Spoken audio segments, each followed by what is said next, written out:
Good morning, everyone. We welcome you to our Sunday morning roundtable. Plainfield Christian Science Church Independent, Plainfield, New Jersey, the United States of America. This morning is Sunday, April 9th, 2017. And our subject today is Are Sin, Disease, and Death Real? Golden text, Psalm 27.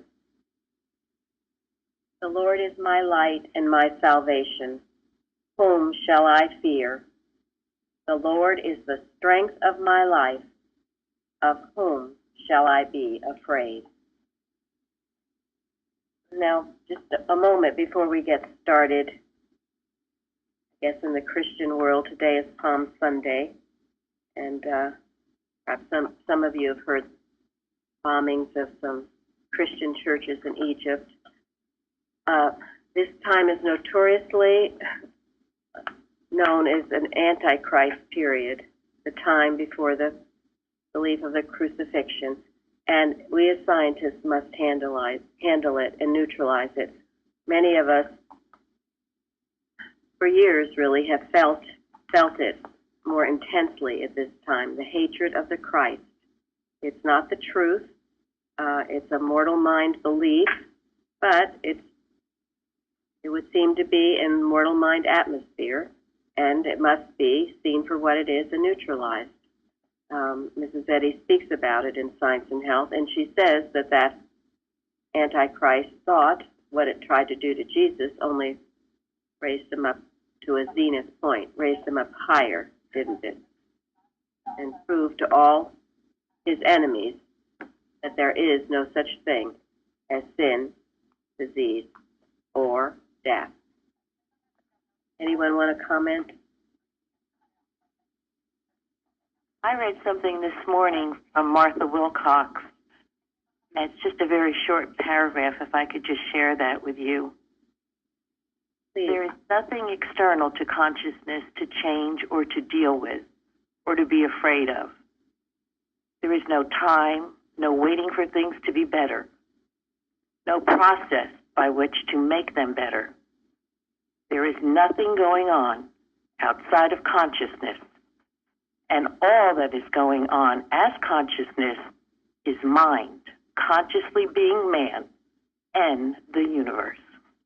That's on page 41 of her addresses. Thank you very much. And that's the truth, and that's where we hold the line in our consciousness.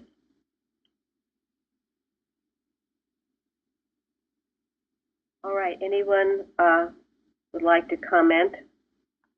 We could teach for hours on the Bible section. We already had an hour yesterday.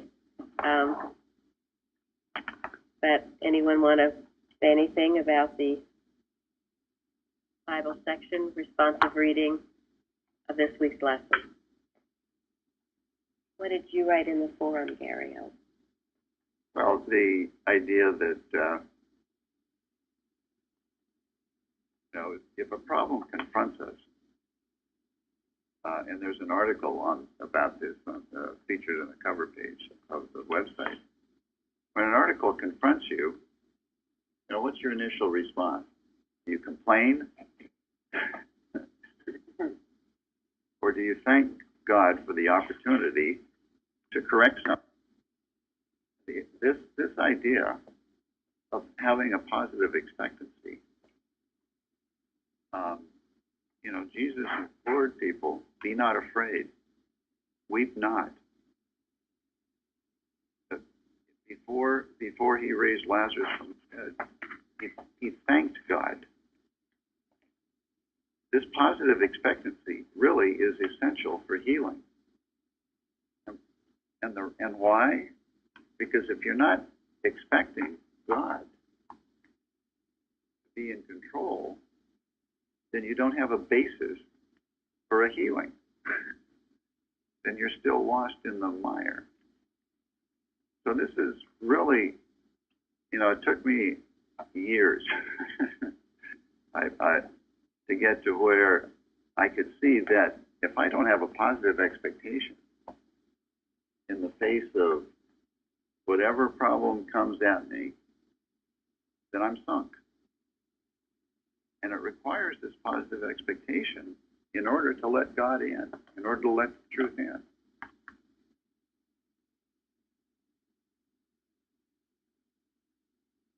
And as scientists,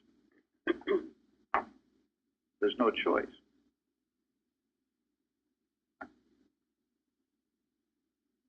Yeah, I thought that was so comforting, the things that Jesus said in this week's lesson. Son, be of good cheer to the man sick of palsy. Here he is, barely alive. But son, he called him son. Such love. And be of good cheer. Thy sins are forgiven thee. He knew immediately that this man had sins that needed to be forgiven, as all of us do. It was of such comfort. And then the woman who lost her son. Again, he had such compassion. Weep not.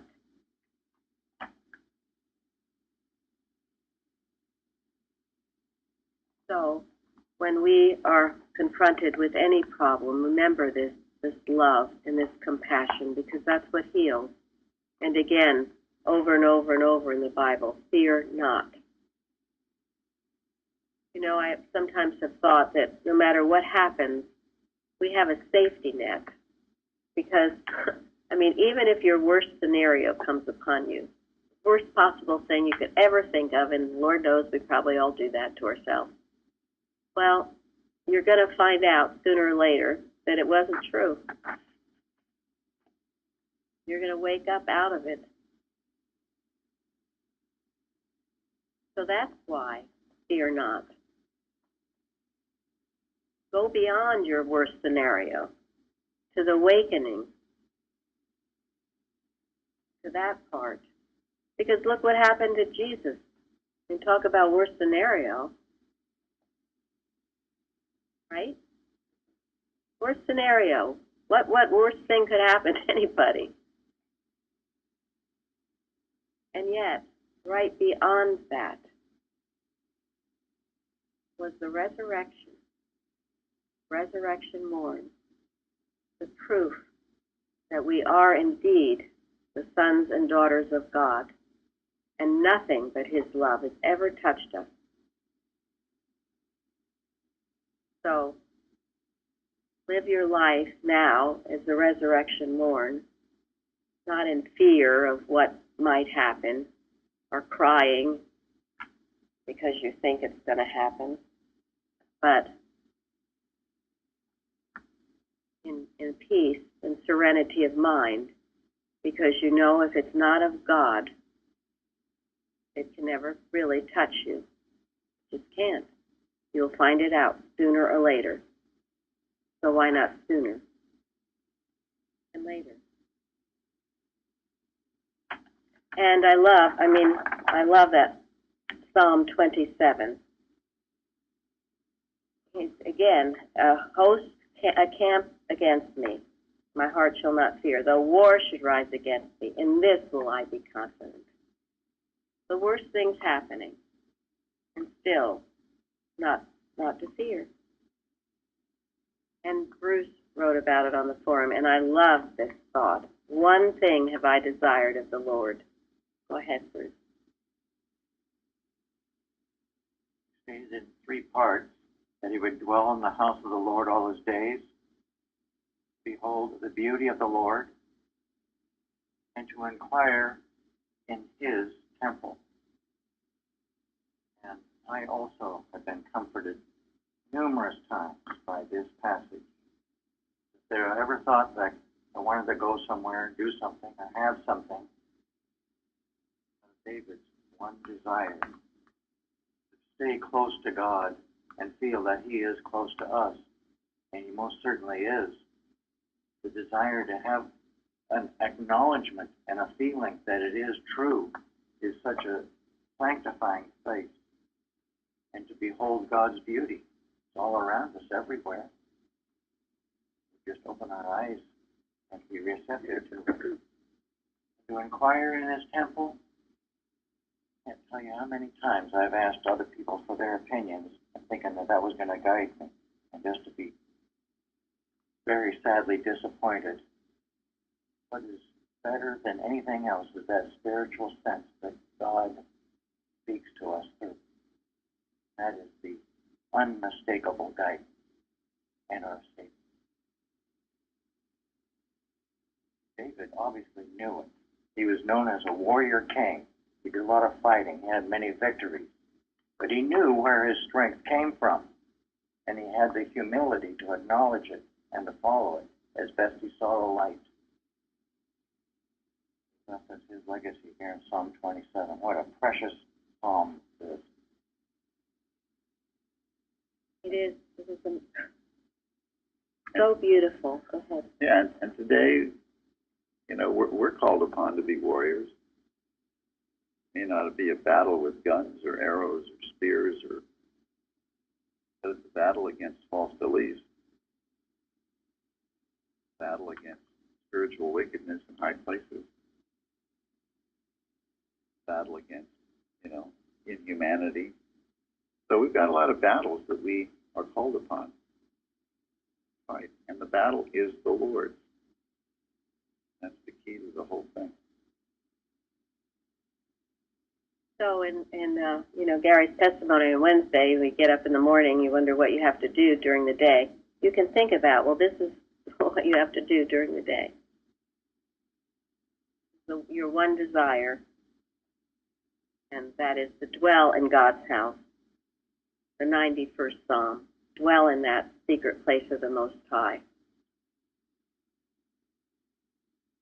Behold his beauty, see him operating in everything, everywhere, and to inquire in his temple, to have a deep desire to know more of the Father and to yearn to know him more. And then it goes on, and I love that, the teach me thy way, O Lord, and lead me in the plain path. If you're ever confused, because people will tell you, well, you should do this, that, or the next thing, so you don't listen to people, because God will lead you in that plain path. Mrs. Eddy says, it's in Collectanea, I know, but you can't have two right places to be. There's only the one right place. So there's never any of this conflict. Well, should I be here? Should I be there? Or, my mother wants me to do this, or my father wants me to do something else, humanly speaking. Because your one Father, Mother, God, has one right place for you. The path is plain and clear. And when you are in that rhythm with him, you will know where you should be, and you will be at peace about it. I think. Go ahead, Lawrence. No, I think here, Mrs. Eddy and also Bicknell Young, what they say about day is so important, and it's very helpful. That day is the unfolding of God's plan for me. So I can't be afraid that I will miss something that I should do. Rather, it would make you go where you need to go, do all the things that you need to do, and leave out all the other things that you think you have to do, or the places you think you have to go. Yes. That has been so helpful for me, because I used to, wake up, oh, I got to do this, got to do that, and most of it is not necessary for that day. Absolutely, it is not. That is the human will. And that's also accretion instead of unfoldment. And what is the definition of accretion?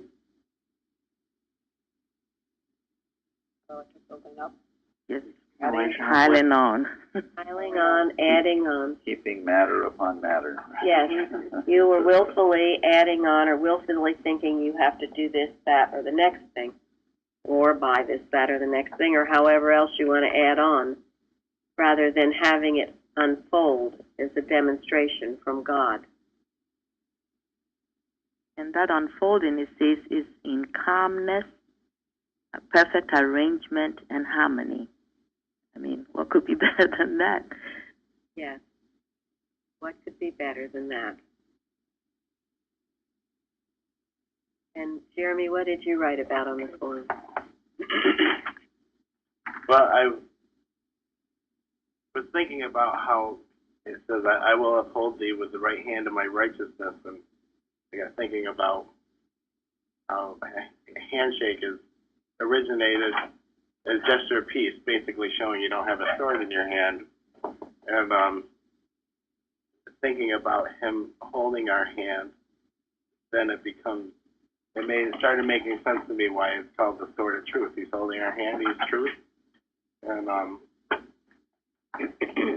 so it just helped me to understand that, and then meeting those claims with that truth and love and life at all times becomes easier. And something that was in the lesson a while ago about not putting down these tools that we have. I like that idea, always using tools, always using the sword of truth. Yes. Remember, you always have your work to do for God, and you must never put that tool down. You're always working it. And the sword in the other hand, which is handling the beliefs of error. So, and then Isaiah 41, which I know I've given to many of you, that 10 to 13, fear thou not. If you have fear in your life, you work with this. I have it Xerox. I have it clipped to my full text. I have it by my desk as an often reminder. It's something that has to be handled in every claim. And as I've told you, Mrs. Eddy had them handle it in the morning watch every morning, because she couldn't operate in a home that had fear in it. And it's interesting, I spoke yesterday about these two books that were sent to us from our friend David Keaston. One was the Smiley book. The other was the Gilman book, James Gilman, and Recollections of Mary Baker Eddy. And the beginning of it is a foreword by our dear friend Gilbert Carpenter. And he always has so many good things to say. And he starts out that Gilman made the comment about when he first met Mrs. Eddy, how young she looked, or how, maybe I forget the wording, but kind of young and inexperienced or something to that degree. So Carpenter wrote a whole chapter on the fact that Mrs. Eddy was quite aware that without God she was what? Nothing. Weak, nothing. But with God, she was a mighty power. So, at times, if you struggle with fear or weakness or other things, don't let that make you think that that's some horrible thing. You can use that to your advantage. In fact, God does use that, doesn't he? It's the know-it-alls who think they know everything and can do everything and are in control and are never afraid of anything that God can't reach. Can he? Not when they're in that state. So don't be impressed with that. I was greatly touched in reading this by Carpenter, and I don't have the quote with me, but it's a quote I love, where Mrs. Eddy says, as Mary Baker Eddy, the human, she was the weakest of mortals on earth. But as the discoverer and founder of Christian Science, she is the bone and sinew of the world. So in weakness, you are made strong if you allow it. And you think of all the ones who were chosen by God. Moses, what was his response when God tapped him on the shoulder? Couldn't do it. Couldn't speak. He couldn't speak. They won't believe me. Who am I? What about Gideon? Nothing. Nothing. Least in my house. least in my house. Gideon was the poorest of the poor, hiding to keep the things for them so he could just survive another day. Jeremiah, I am but a child. Who am I to speak?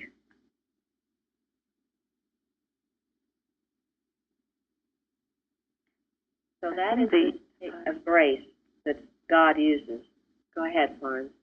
No, I'm thinking is the know-it-all attitude that rather separates you from God more than the I am nothing, which makes you closer. I'm thinking when I was so afraid, I used to be so afraid, I would go on walks, and what you just mentioned, Jeremy, about being with him, I would just think to myself, no, my hand is in your hand. I just had to bring that just to make sure, that I am feeling this, that I am not alone. I am here. My hand is in your hand. I am walking with you. And all that did help in those times. Thank you. Yes. Yes, and that's why this description in this Isaiah 41, he says, I'll hold your hand. Fear not, I am with thee. Be not dismayed. I am thy God. I will strengthen thee. I will help thee. I will uphold thee with the right hand of my righteousness. So that's why you can't work with this too often. You think about it all the time. He is with you. He's strengthening you. He's upholding you. This is how you get where from God is some God afar off that you hope exists to God is with you. It's right there, your best and ever friend. And then it becomes even more and more and more, and it becomes where he's just working through you, and you feel that oneness with him. I remember, I think I gave this testimony a while ago. When I was actually the time I first came out from high school, I was very young in every way and describe it that time compared to now. Anyway, I traveled to a very far place where my elder brother was living in another country. And that country is still there nice, so some of you know I lived there for a while. The Benin Republic. They don't know God very well. There's a Catholic dominant nation. And they practice a lot of witchcraft here too. And I didn't know that. When I came there, but I found out what that country is, and the other people told me about them. And I didn't know anything about all these beliefs. I thought I don't know how wicked it could be, but I saw the wickedness firsthand, even as a young person that doesn't know much actually, or how to handle them. One night I was sleeping, it was in the middle of the night, I couldn't sleep. I felt this attack on me, and then nobody was home. I was left home, so my brother wasn't home. And then my body started shaking, I started sweating, and then I was so afraid I couldn't even get up. I felt like I was trapped down on my bed. And luckily to me, my Bible was next to me. I was with my Bible next to me, and I couldn't even get up to turn the lights on. But God is probably having a little idea about this country too, because he's even comparable from it. He was even closer to them than I am. So then I was so strapped down to my bed by this wicked thought. I started praying in my heart because my heart was strong, really. I started praying in my heart, and something told me if I can reach out to my Bible, I will be okay. And the radio I was listening to, I stopped playing, but the red lights coming out from the radio was still on. Then I reached out to my Bible and I opened my Bible. I opened my Bible, I put it next to the radio to see because I couldn't turn the lights on with the red light coming from the radio. And the first thing that it flashed on was on the Isaiah 41. Isaiah 41 verse 10. And I read it, fear thou not, for I am with thee. Be not dismayed, for I am thy God. I will strengthen thee, yea, I will help thee. Yea, I will uphold thee with the right hand of my righteousness. I closed that Bible. It came immediately. It wasn't like less than a second. I slept like a child. All the fear, everything was gone. The next time I knew it, it was the next morning. I didn't even know when my brother and his friends came home. I was. Well, thank you. And that's the power of these truths when applied. And make no mistake, when you're traveling, are going to feel atmosphere, and it always has to be handled. You know, we would travel together as a church group years ago, and would go to various places, and we always, everywhere we went, it's not, oh, whoop-de-doo, God is love, everything's lovely. No, we had to pray and establish the atmosphere and make sure that our atmosphere was the one of God and dominating, because you will feel thoughts of others, and you do, if you're at all mental, when we are mental. It's nothing to fear, but it is something to contend with and to handle. And I never knew this. I never knew it till I met Mrs. Evans. I would travel and sometimes get sick or feel weird or other things, and I just thought I didn't like to travel. You have to be aware of what's around you. And yes, it is all in your consciousness, and you handle it that way, but you've also got to make sure you know you have to handle it. Otherwise, you will be handled by it. You have to recognize that there is a battle going on, and you have to be willing to be a warrior. Something that took me a long time to accept. And Mrs. Evans would say that there were certain countries she would not go to for that reason. And there are certain cities in the United States of America that I won't go to for that reason. So, whatever's your duty to do, you can do without harm to yourself. And if it's your duty to go somewhere, you can. But to just go idly or because you're looking for vacation or some other reason, and you're entering into an area known for its immorality or whatever else, you're going to feel it, and you're going to have to deal with it. Make no mistake about it, and that's true. Why this beautiful verse, and it says, "Behold, all they that were incensed against thee shall be ashamed and confounded. They shall be as nothing, and they that strive with thee shall perish." What are these things that are striving with you? Negative, wicked thoughts. Old thoughts. Yes. Not necessarily people coming with pitchforks. Not necessarily. Maybe in David's time it might have been. But the more useful you become for God, the more you recognize that it is the Antichrist, the opposition to the Christ, and the thought that would try to impose itself upon a Christly thought.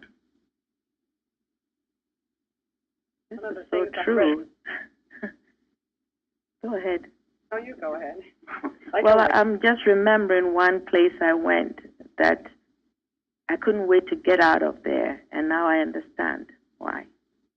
Thank God for the practical teaching of Christian Science. I had just started to learn from, the Plainfield teachings, and now I see why. I couldn't wait, and I know I will never go back there. There you go. Your spiritual sense. And some of the most beautiful places can be the worst. Yeah, to the eyes. Yeah, beautiful to the eyes, right. But the decadence, or what's going on there, I know we were once in this, it was just such a beautiful place. And I was so uneasy.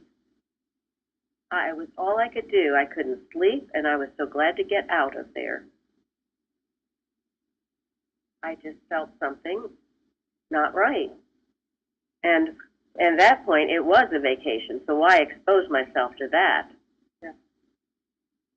And that's so true about so many places. That's why, I mean, travel isn't always all that it is made out to be. If it's right and you need to travel, that's fine, and I'm not being critical of that, but I know for myself, and the higher I go, the less I can.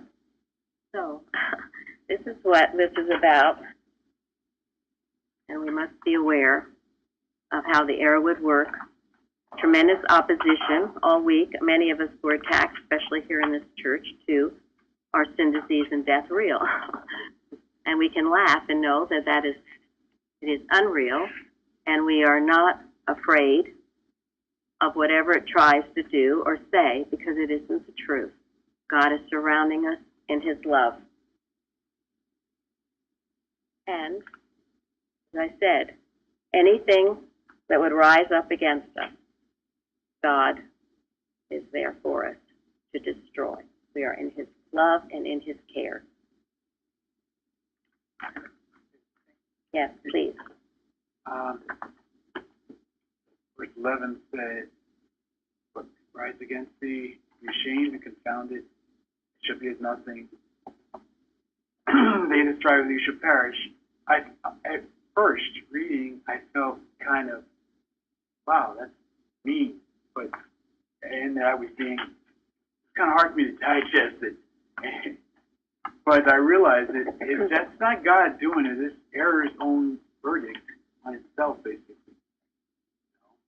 Its end is that it will do all these things. It'll be ashamed, and it can't do anything to good, and confound it, can't confuse it, and at the end it will destroy itself. So I shouldn't feel like I'm being this mean man to expect that. No, you can be grateful and rejoice that error destroys itself. Yeah, it doesn't have to go out quiet. If it has to go bang, Nope. We want error to perish. We are not nice to error. It's a fallacy. That's why we had that watch Thursday night. Those indulging in error and who hang on to it will be condemned and go down with it. We are not nice to error. We cannot be. Error isn't nice to us, and it needs that toughness and strength. A short sentence we've been given, and I work with often, is God's law of divine justice is in full and complete operation. The wicked shall not go unpunished. All you need to know. You don't have to think about who or what or why. It's not who or what or why. It's animal magnetism. But it will not go unpunished. How could it? If you leave God, you're in a very unsafe spot.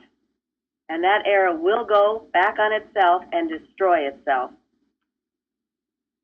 So, okay, now, the beautiful 91st Psalm, which sometime we will have a Bible study on that. Again, we had one a few years ago. So, and it's interesting because I've asked most of the people that I work with to memorize it, and a few of you have said, oh, I can't memorize that, it's way too long. But my point is that some of those same people can remember all the terrible history of their past in quite a lot of detail. Yeah. So why can you remember that, but you can't memorize the 91st Psalm? Oh, yes, you can, because we were made to do it when we were children. Yes. It's all on the mortal mind saying all that mess. Yes, it is. Yes, it is. So we can know, and it's a wonderful thing to have with you, because sometimes maybe you're out somewhere, you don't have your book. And just to say those passages to you. You know, Faith and Peter did a beautiful rendition, singing of it, and it's beautiful. That sometimes goes through my mind. But there's not one thing in here that is not handled. And why is Mary making this point? What is so good about the 91st Psalm?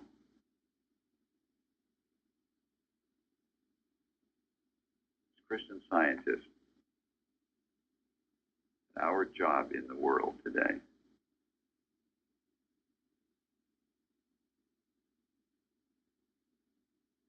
turn to God for strength and protection. And the wonderful promise all through that time of safety and success. You know, it's great if you can't sleep. Yeah, it handles animal magnetism. It handles error. It tells us how. It's not just nice words. I mean, it is lovely. It's very comforting. But it handles animal magnetism. All the credit. Yes. And you know, at the end, the last 3 verses, you realize what it's saying. It's God speaking, and he's saying, because, I will say it this way, because you have set your love upon me, God, therefore I will deliver you. I will set you on high, because you have known my name. You shall call upon me, and I will answer you. I will be with you in trouble. I will deliver you and honor you. And with a long life will I satisfy you and show you my salvation. That is what God does for the faithful. He's doing it for you.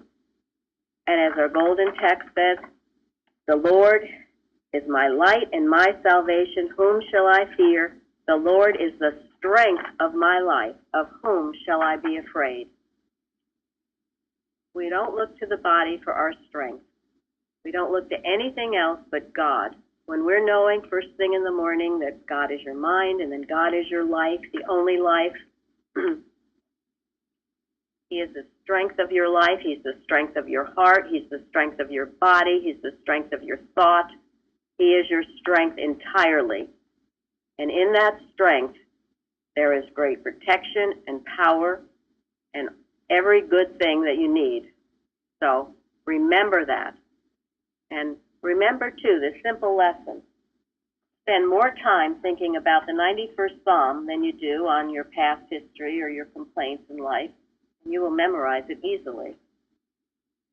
Oh, thank you. God was giving this to a whole nation of people that time. And we saw the at the conquering Saran. Maybe he can work for the whole nation of people. Maybe it will work for me. It will. Yes, it will. And it does. And it handles everything. You know, even he shall give his angels charge over thee to keep thee in all thy ways. Remember that. And they shall bear thee up in their hands, lest thou dash thy foot against a stone. Now that goes with, in science and health, that accidents are unknown to God or immortal mind, and we must leave the mortal basis of belief, and unite with the one mind in order to change the notion of chance to the proper sense of God's unerring direction, and thus bring out harmony. Think of that. You know, in Watch's Prayers and Arguments, in so many of her watches, she has to handle every day the belief in accidents. And I know many who start in science seem to have a lot of accidents. I've heard people say they're accident prone. So as you progress in science, then what happens? A lie has to drop off. The lie has to drop off. Fewer accidents. You never accept this belief that you're accident prone or, you know, something. No. When you're in the human mind, yeah, you can be bumbling all over the place. But once you rise up out of that and you're asking God for his unerring direction, all those beliefs should pass away. I used to wonder sometimes, even as a child, some of my friends, I don't know, they seemed to be having accidents or various things, and it was accepted, a way of life. Just something that happened. You know, children would fall down and this and that. No, you don't accept that. We were taught here, if somebody falls down, you handle animal magnetism. It's a belief that there's a power apart from God, but you don't accept it. And you'll find as you rise up and get out of that mortal human sense of things, those accidents will stop. Not only you will stop having them, you will also stop even seeing them. Because they're not part of God's kingdom or creation.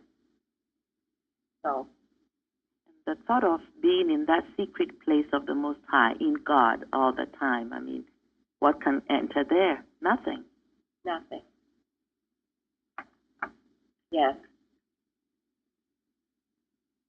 So, now in Science and Health, let's see. Craig, can you read number 2? Thank you. Step by step will those who trust him find that God is our refuge and strength, a very present help in trouble. Thank you. Now, step by step, what is that? What does this passage mean to some of you haven't spoken yet? It's been quiet today.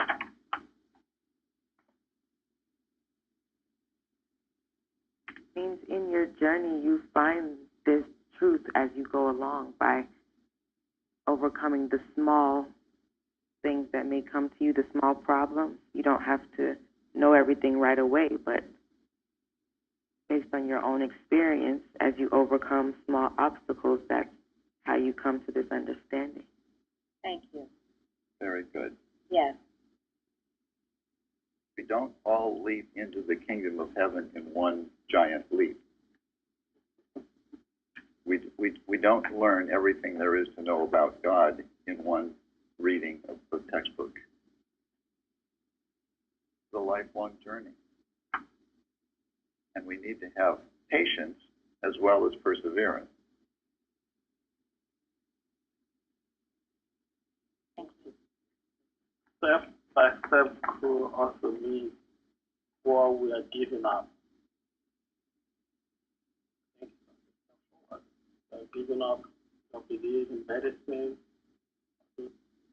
like parts in some people's closet, and some medication, then the church, hospital and God, one step. Thank you very much. We spoke about that yesterday. It's just a falling away. As you rise up, these other things just fall away, whether it's the belief of accidents or you're on medications or you have an anger problem or poverty, whatever it is. It's just as you rise up, allergies, they fall away as you leave that false sense of life, because it is. Also, step by step means we have to be willing to take steps. We're not going to sort of get to a plateau and then not have to do anything, which I know is a temptation that comes to many of us often. Well, I've done enough already. Well, no. If you are really pursuing the truth, there will be opportunities for you to take steps, to make changes in your life, to move. I mean, a whole bunch of us moved to Plainfield from long distances many years ago, and that was a big step for a lot of people. But that's the kind of thing we have to be willing to take steps. God directs. Absolutely. Thank you very much. Reminds me of that saying about if you don't move, you become a target. Yes. Error can't hit a moving target. Yes. Also, the idea of Kimball, I think, says that make each problem a step that you can stand on to go higher into God. I love that. Thank Good. you. Beautiful. Very good. I like if you love more. There's always something or someone that needs love Christian Science. You never run out of things to do. Thank you. And no one can do it for you. You have to do it. You have to take steps.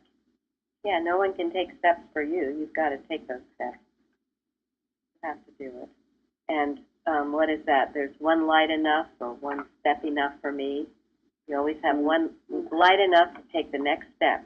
Because sometimes you feel like you can't go on. But there's always light enough to take that next step. You just take that next step, and then there'll be a little more light to help you take the next step. But keep moving. Be it slow or fast, up to thee. You keep taking those steps. Error works as a paralysis. It wants to get you paralyzed so you do nothing. That's when you've got to say, I see what you're trying to say to me, and I'm going to get up and do something. Whatever it is, I can do something. So, even when we talk about kingdom of God, I don't think it can be thrown on our lap.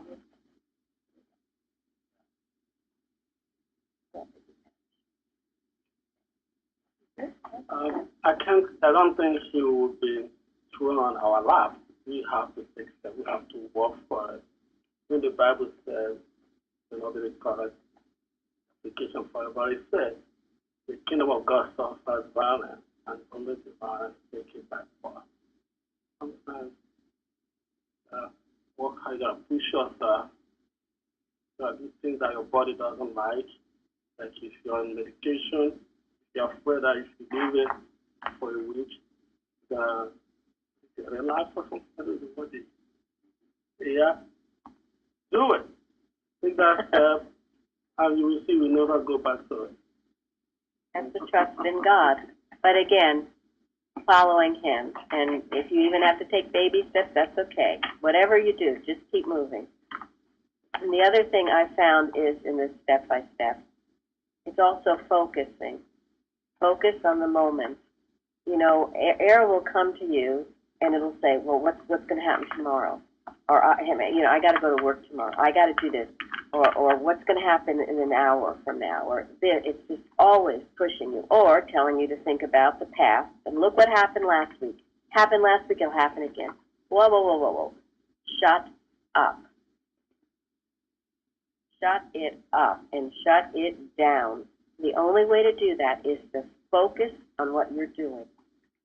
Right now, you are okay. Right now, you focus on whatever it is God has given you to do.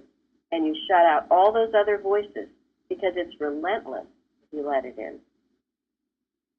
It doesn't matter what's going to happen an hour from now. When you're thinking about an hour from now, you're not appreciating the moment that you are in. You are losing your oneness with the Father. I find it so helpful because I find that's one of the main ways error tries to work, is to try to get you worried about either the past or the future and not focusing on now. Doesn't matter. Whatever you need to know, and you will find this to be true, whatever you need to know. If you need to know something in an hour, well, you'll know it when you need to know it. If you need to know something for tomorrow, you'll know it when you need to know it. But to be pressed or worried or whatever doesn't help. It'll come. In fact, it harms. And that's why Jesus told the guy, be of good cheer. Stop worrying. Stop fretting. Now, it's also the mean way that it makes you think that your perfection is in the future, not now. Yeah. Yep. Someone said, it's not going to get any better than it is right now. So let's just claim it here, okay? Let's just bring it on. Let's enjoy this moment. Because that's true. It is. You're perfect in God right now, right this moment. And then I got a big kick this morning out of our daily calendar, which says, Theodore Roosevelt, if you could kick the person in the pants responsible for most of your trouble, you wouldn't sit for a month. So let's just remember and be a good friend to ourselves. That was Teddy Roosevelt. And that was Teddy Roosevelt.